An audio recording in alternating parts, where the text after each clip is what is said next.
Hi friends, welcome to my channel. ఈరోజు మనం pair of straight lines గురించి నేర్చుకుందాము. ఇది మ్యాథ్స్ 1Bలో ఉంటుంది. ఈ చాప్టర్ నుంచి మనకి 2 7 మార్క్ క్వశ్చన్స్ ఉంటాయి. అండ్ ఇప్పుడు నేను చెప్పే సిలబస్ ఏంటంటే COVID-19 2020-21 బ్యాచ్ వాళ్ళకి మెయిన్గా ఈ చాప్టర్ నుంచి మనకి 2 కాన్సెప్ట్స్ రిమూవ్ చేసిండు. ఒకటి వచ్చేసి యాంగిల్ బైసెక్టర్ కాన్సెప్ట్ అండ్ ఇంకోటి parallel of pair of straight lines అనే కాన్సెప్ట్స్ తీసేసిండు. ఓకేనా? ఓకే, రిమైనింగ్ పోర్షన్ నుంచి మనకున్న ఇంపార్టెంట్ క్వశ్చన్స్ ఏందో ఎక్స్ప్లెయిన్ చేసుకుందాం.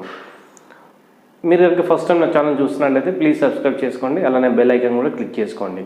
ఓకే, మరి ఈ టాపిక్లోకి వస్తే ఫస్ట్ ఇక్కడ నేను తీసుకున్న క్వశ్చన్ ఏంటంటే show that the product of perpendiculars from alpha comma beta to the pair of lines ax square plus 2hxy plus by square equals to 0 is a alpha square plus 2h alpha beta plus b beta square by root over a minus b whole square plus 2h whole square అని prove చేయాలి. Okay, first ఇక్కడ మనకు తెలియాల్సిన కొన్ని concepts ఏంటంటే first ఇది ఏంటి pair of straight lines అన్నాం. Pair of straight lines okay, ఇది పెయిర్ ఆఫ్ స్ట్రెయిట్ లైన్స్ అనేది ఒక ఈక్వేషన్ అనుకుందాం. ఇది ఎక్కడి నుంచి, ఫర్ ఎగ్జాంపుల్ ఇది X axis and Y axis తీసుకున్నాం. ఇక్కడ ఎక్స్ యాక్సిస్, ఇక్కడ వై యాక్సిస్. ఇక్కడ 2 లైన్స్ కనుక ఇలా పాస్ అయినాయి అనుకోండి, అవి ఎక్కడి నుంచి పాస్ అవుతున్నాయి, ఆరిజిన్ నుంచి పాస్ అవుతున్నాయి. ఇలా 2 లైన్స్ ఇలా వెళ్ళినప్పుడు దానికి జనరల్ ఈక్వేషన్ వచ్చేసి ax square plus 2hxy plus by square equal to 0. ఇది ఈ 2 లైన్స్ సంబంధించిన ఈక్వేషన్ అన్నట్టు. ఇది ఎక్కడి నుంచి పాస్ అవుతున్నాయి, ఆరిజిన్ నుంచి పాస్ అయినప్పుడు ఈ ఫార్ములా తీసుకోవాలి. ఓకేనా? అండ్ ఇక్కడ ఉన్న కండిషన్ ఏంటంటే h square greater than or equals to ab. h square greater than or equals to ab. ఇక్కడ h అనే టర్మ్ ఉంది కదా, h square greater than or equals to x square coefficient and y square coefficient. So ఈ condition మీరు check చేసుకోవాలి. Okay, ఇప్పుడు alpha comma beta అనే point నుంచి, ఈ పాయింట్ నుంచి ఇక్కడ ఒక పర్పెండిక్యులర్, ఇక్కడ ఒక పర్పెండిక్యులర్ గీసినాం అనుకుందాం. ఆల్ఫా కామా బీటా అనే పాయింట్ నుంచి 2 పర్పెండిక్యులర్స్ డ్రా చేసినాం ఈ స్ట్రెయిట్ లైన్స్కి. అయితే ఇక్కడ నుంచి ఇక్కడికి వచ్చిన డిస్టెన్స్, ఇక్కడ నుంచి ఇక్కడికి వచ్చిన డిస్టెన్స్, ఈ రెండింటిని ప్రొడక్ట్ చేస్తే వచ్చే ఆన్సర్ ఏంటి, ఇది అని ప్రూవ్ చేయాలి. ఓకే, ఇక్కడ ఉంది కదా, సో దీన్ని ప్రూవ్ చేయాలి. ఓకేనా? ఇప్పుడు చెక్ చేసుకుందాం ఎలానో. మనకి స్ట్రెయిట్ లైన్ జనరల్ ఈక్వేషన్ తెలుసు కదా, ax plus by plus c equal to 0. Okay, అదే లైన్ ఆరిజిన్ నుంచి వెళ్తున్నప్పుడు ఏమవుతుంది, కాన్స్టెంట్ టర్మ్ 0 అవుతుంది. ఏమవుతుంది, కాన్స్టెంట్ టర్మ్ 0 అవుతుంది. కాబట్టి ఇది ఒక పెయిర్ ఆఫ్ స్ట్రెయిట్ లైన్స్ చూపిస్తుంది అనుకుంటే ax square plus 2hxy plus by square equals 0 అనేది ఒక పెయిర్ ఆఫ్ స్ట్రెయిట్ లైన్స్ని చూపిస్తుంది అనుకుంటే దాంట్లో ఉండే 2 లైన్స్ ఏంటంటే l1x plus m1y equals 0 and l2x plus m2y equals 0.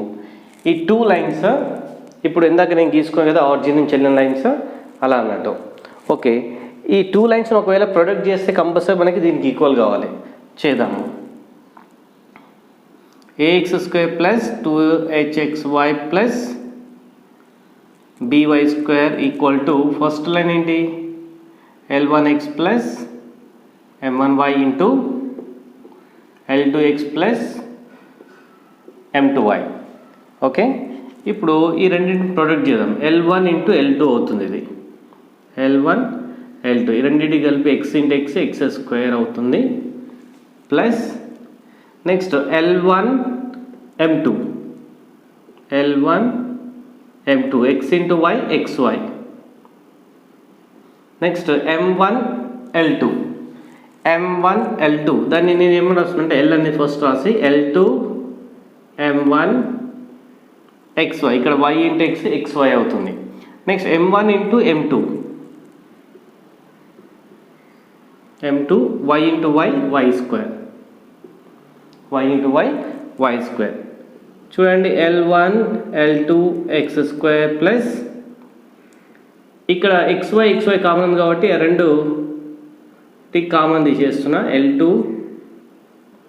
m1 of xy plus m1 m2 y square. ఇప్పుడు ఈ ఇచ్చిన ఈక్వేషన్తో దీన్ని కంపారిజన్ చేద్దాం. కంపారిజన్ చేస్తే మనకి ఎక్స్ స్క్వేర్ టర్మ్స్ని కంపేర్ చేస్తే మనకి ఏమని వస్తున్నాయి, L1 L2 ఈక్వల్స్ టు ఏ అని వస్తుంది. ఇక్కడ L1 L2 ప్లేస్లో ఏ అని ఉంది. నెక్స్ట్ దీని ప్లేస్లో ఏముంది, ఇక్కడ మనకి 2h అనేది ఉంది అన్నట్టు. L1 M2 plus L2 M1 equals to 2h. అలానే M1 M2 ప్లేస్లో మనకి ఇక్కడ B అనేది ఉంది అన్నట్టు.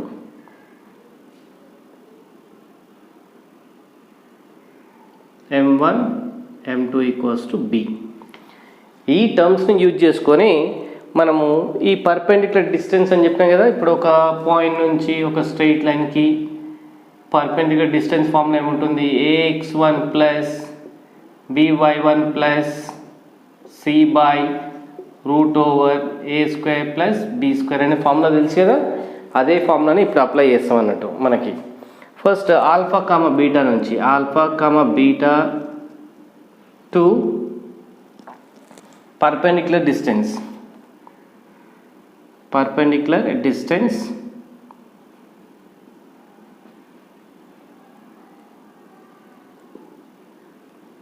from alpha comma beta to దీన్ని ఈక్వేషన్ 1 అందాము, దీన్ని ఈక్వేషన్ 2 అనుకుందాము. టు ఈక్వేషన్ 1 ఆ ఫార్ములాని ఇప్పుడు అప్లై చేసుకుంటే మనకి L1 ఆల్ఫా అవుతుంది. L1 ఆల్ఫా ఇగో మీకు తెలుసు కదా ఆల్రెడీ. ఫస్ట్ చాప్టర్లో చెక్ చేసుకోండి, స్ట్రైట్ లైన్స్ అనే చాప్టర్లో మీకు అర్థమైపోతుంది. L1 ఆల్ఫా ఎక్స్ ప్లేస్లో మనము ఆల్ఫా అని పెడుతున్నాం. ఆల్ఫా కామా బీటా నుంచే కదా. So L1 alpha plus next ఏముంది ఇక్కడ M1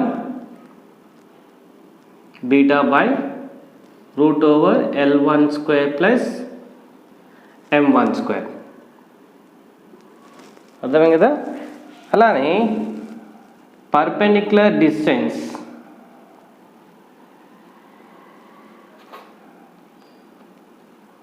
from alpha comma beta to equation 2 ఏమవుతుంది, ఇది L2 ఆల్ఫా. సెకండ్ లైన్ ఏముంది, L2 alpha plus M2 beta by √L2² plus M2². Okay, ఈ 2 పర్పెండిక్యులర్ డిస్టెన్స్ని మనం ప్రొడక్ట్ చేస్తే మనకి ఇది కావాలి, ప్రొడక్ట్ ఆఫ్ దిస్ 2 ఈక్వేషన్స్. దీన్ని ఈక్వేషన్ నెంబర్ 3 అందాము, దీన్ని ఈక్వేషన్ నెంబర్ 4 అందాము. ప్రొడక్ట్ ఆఫ్ ఈక్వేషన్ 3 and 4 అంటే equation 3 into equation 4 product of perpendiculars. ఇది ఇక్కడ ఏంటంటే సెంటెన్స్ రాయకుండా డైరెక్ట్ నేను చెప్తున్నా, మీరైతే సెంటెన్స్ రాయండి కంపల్సరీ. ప్రొడక్ట్ ఆఫ్ పర్పెండిక్యులర్స్ రాదాం, లేకుంటే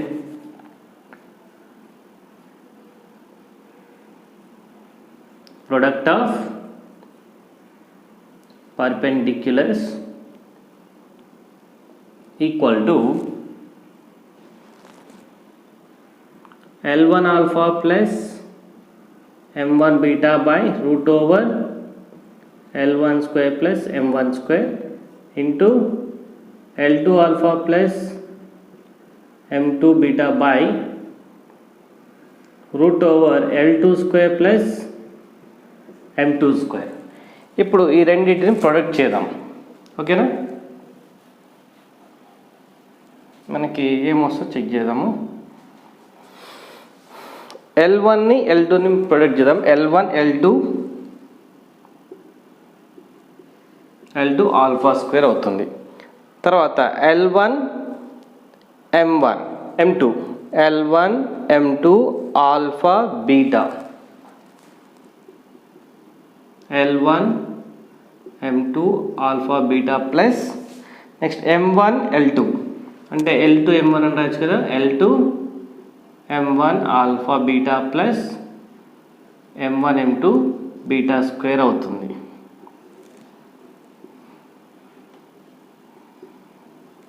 మొత్తం రూట్ తీసుకుంటున్నా, కామన్ రూట్ తీసుకుంటున్నా రెండింటికి కలిపి.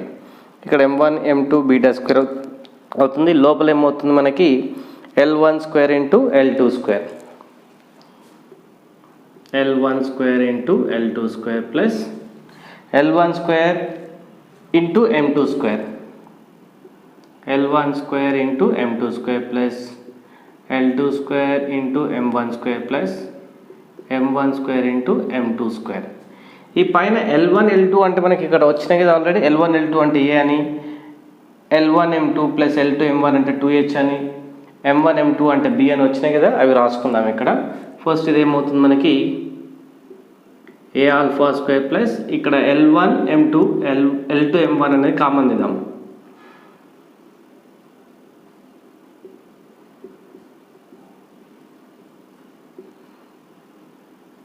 M1 M2 అంటే మనకి ఇక్కడ B అని తెలుసు. M1 M2 equals to B రాదాం ఇక్కడ.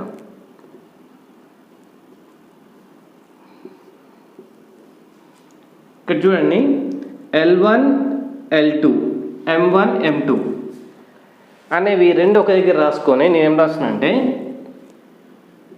L1 L2 minus M1 M2 whole square minus hole square అని రాసిన, హోల్ స్క్వేర్ రాసి plus 2L1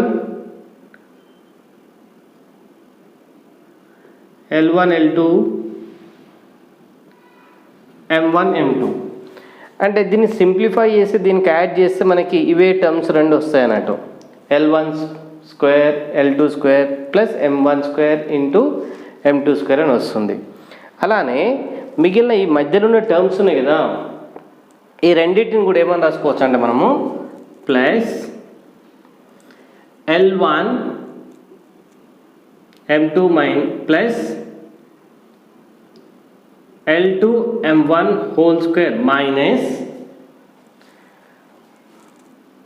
2L1 L2 M1 M2 అవుతుంది. ఓకే, ఇప్పుడు ఇది క్యాన్సిల్ చేసాం అనుకోండి, ఫైనల్గా మనకి ఇది ఏమవుతుంది A ఆల్ఫా స్క్వేర్ ప్లస్ ఇది మొత్తం ఒక 2H లాగా ఫామ్ అవుతుంది అన్నట్టు. ఏంటిది 2H alpha beta plus B beta square by ఇది A minus B whole square plus ఇది మొత్తం 2H లాగా ఉంది. ఓకే, ఇలా మనం ప్రూవ్ చేయొచ్చు. Question, if theta is the angle between pair of lines ax square plus 2hxy plus by square equals to 0, then prove that cos theta equals to modulus a plus b by root over a minus b whole square plus 4h square అని prove చేయాలి. Okay, దీనికోసం కూడా first నేను ఏం తీసుకుంటానంటే ఇచ్చిన equation 2 straight లైన్స్ని prove వస్తాయని తెలుసు కదా. ఓకే, ఈ ఈక్వేషన్ ఓకే ఇచ్చిన ఈక్వేషన్ ఏంటి, pair of straight lines. Okay, ఇక్కడ ఈ ఈక్వేషన్ని 2 లైన్స్ లాగా డివైడ్ చేసుకున్నట్టు. ఓకే, ఈ రెండింటిని ప్రొడక్ట్ చేస్తే మనకి ఇంతకుముందు చెప్పినట్టుగా క్లియర్గా మీరు అదే ఒకసారి చూడండి ఎలా వస్తుందో ఇది. సో ఇలా వస్తుంది L1 L2 equals to A, L1 M2 plus L2 M1 equals to H plus M1 M2 equals to B అని వచ్చినాయి కదా. సో వీటి తర్వాత మనకి ఏవైనా 2 స్ట్రైట్ లైన్స్ ఉన్నాయనుకోండి, ఫర్ ఎగ్జాంపుల్ స్ట్రైట్ లైన్స్ అంటే A1x plus B1y plus C1 equals to 0, A2x plus B2y plus C2 equals 0 ఉన్నప్పుడు ఈ 2 స్ట్రైట్ లైన్స్ మధ్యలో యాంగిల్ ఎంత అంటే మనకి ఫస్ట్ చాప్టర్లో ఉంటుంది కదా, cos theta equals to A1 A2 plus B1 B2 by root over A1 square plus B1 square into A2 square plus B2 square అనే ఫార్ములా ఉంది కదా. ఈ ఫార్ములా ఈ కాన్సెప్ట్ని యూజ్ చేసి మనము దీన్ని ప్రూవ్ చేస్తాం అన్నట్టు. ఓకే, అదే రాసుకున్నాం ఇక్కడ. cos theta equals to under root cos theta equals modulus. ఇక్కడ ఫస్ట్ లైన్ సంబంధించింది A1 A2 అంటే L1 L2 అవుతుంది మనకి. ఇక్కడ L1 L2 plus M1 M2 plus ఇంకా ఏం పెట్టుకోవడానికి ఛాన్స్ లేదు, A1 A2 plus B1 B2 అయిపోయింది కదా. ఇంకా కింద వచ్చేసి మనకి ఏమనుంది L1 square plus M1 square into L2 square plus M2 square. ఓకేనా, ఇప్పుడు cos theta ఈక్వల్స్ ఇదేమవుతుంది A అవుతుంది, ఇది B అవుతుంది, A ప్లస్ B అవుతుంది. ఇప్పుడు రెండింటిని మల్టిప్లై చేద్దాం, L1 square into L2 square అవుతుంది, L1 square into L2 square. Next L1 square into M2 square plus m1 square into l2 square, nothing but l2 square into m1 square plus m1 into m2, nothing but m1 square into m2 square. Okay, దీన్ని ఎలా modify చేస్తున్నా చూడండి క్లియర్గా. మనము a plus B. Okay, ఇంతకుముందు వీడియోలో ఇదే terms ఎలా ఎక్స్ప్లెయిన్ చేసినో ఇంకొకసారి క్లియర్గా వినండి, మీకు అర్థమవుతుంది. ఇంతకుముందు అర్థం కాకపోతే కూడా ఒకసారి మళ్ళీ ఇక్కడ వినండి. L1 L2 M1 M2ని ఒక దగ్గర రాసుకుంటున్నా, స్క్వేర్ అప్లై చేస్తున్నా రెండింటికి. L1 L2 minus M1 M2 whole square. మనకి ఫార్ములా తెలుసు కదా, ఏమవుతుంది? A square plus b square minus 2ab అని వస్తుంది, మైనస్ 2ab. అందుకే నేనేం చేస్తున్నానంటే ఇక్కడ ప్లస్ అని రాసుకుంటున్నాం. ప్లస్ అనే టర్మ్ తీసుకున్నాం అనుకో, ప్లస్ 2ab అని తీసుకున్నాం అనుకో, L1 L2 M1 M2. అర్థమైంది కదా? ఇప్పుడు ఈ రెండింటిని కనుక సింప్లిఫై చేస్తే నాకు వచ్చేది ఏంటంటే L1 square L2 square M1 square M2 square అనే టర్మ్స్ మిగులుతాయి అన్నట్టు. అలానే ఈ మిడిల్ ఉన్న టర్మ్స్ను కూడా సేమ్ ఇలానే L1 M2 plus L2 M1 whole square. ఇక్కడ ఏం చేస్తున్నా అంటే ఇక్కడ ప్లస్ పెట్టినా కాబట్టి ఇక్కడ మైనస్ తీసుకుంటా, ఇక్కడ ప్లస్ కాబట్టి ఇక్కడ మైనస్ తీసుకోవాలి, ఇక్కడ మైనస్ కాబట్టి ఇక్కడ ప్లస్ తీసుకోవాలి. Minus 2L1 L2 M1 M2. అర్థమైంది కదా? సో ఇప్పుడు ఇది క్యాన్సిల్ అయిపోతుంది. క్యాన్సిల్ అయిపోయిన తర్వాత మిగిలిన ఏంటి? ఇంకా ఏ ప్లస్ బి బై ఇది ఏముంది? ఏ మైనస్ బి అవుతుంది. ఇదేమవుతుంది? 2h అవుతుంది, 2h హోల్ స్క్వేర్. అండ్ ఇక్కడ రూట్ ఉంది కదా, రూట్ అప్లై చేద్దాం. Finally A plus B by root over A minus B whole square plus 2h whole square అంటే దాన్ని 4h స్క్వేర్ అని చెప్పొచ్చు కదా. ఓకే, ఇలా మనం ప్రూవ్ చేయొచ్చు అన్నట్టు. ఓకే ఫ్రెండ్స్, ఈ వీడియో కనుక మీకు నచ్చినట్లయితే ప్లీజ్ లైక్ చేయండి, అలానే కామెంట్ చేయండి. నెక్స్ట్ వీడియోస్ కావాలంటే కంపల్సరీ కామెంట్ చేయండి. అలా అయితే నేను కంపల్సరీ నెక్స్ట్ వీడియో చేస్తాను ఈ చాప్టర్ నుంచి. ఓన్లీ 2 క్వశ్చన్స్ మాత్రమే చెప్పిన నేను. ఇలా మనకు ఈ థీరమ్స్ నుంచి ఇంకొక 2 క్వశ్చన్స్ ఉన్నాయి, అండ్ ప్రాబ్లమ్స్లో నుంచి ఒక 3 or 4 క్వశ్చన్స్ ఉంటాయి. టోటల్గా మనకి ఈ చాప్టర్ నుంచి హార్డ్లీ 7 క్వశ్చన్స్ ఉంటాయి. ఆ 7 క్వశ్చన్స్ ప్రాక్టీస్ చేస్తే సరిపోతుంది, మనకి 14 మార్క్స్ స్కోర్ చేయొచ్చు. ఓకే ఫ్రెండ్స్, మీకు కావాలనుకుంటే మాత్రం కంపల్సరీ కామెంట్ రూపంలో తెలపండి, నేను ఆ వీడియోస్ చేస్తాను. Bye friends.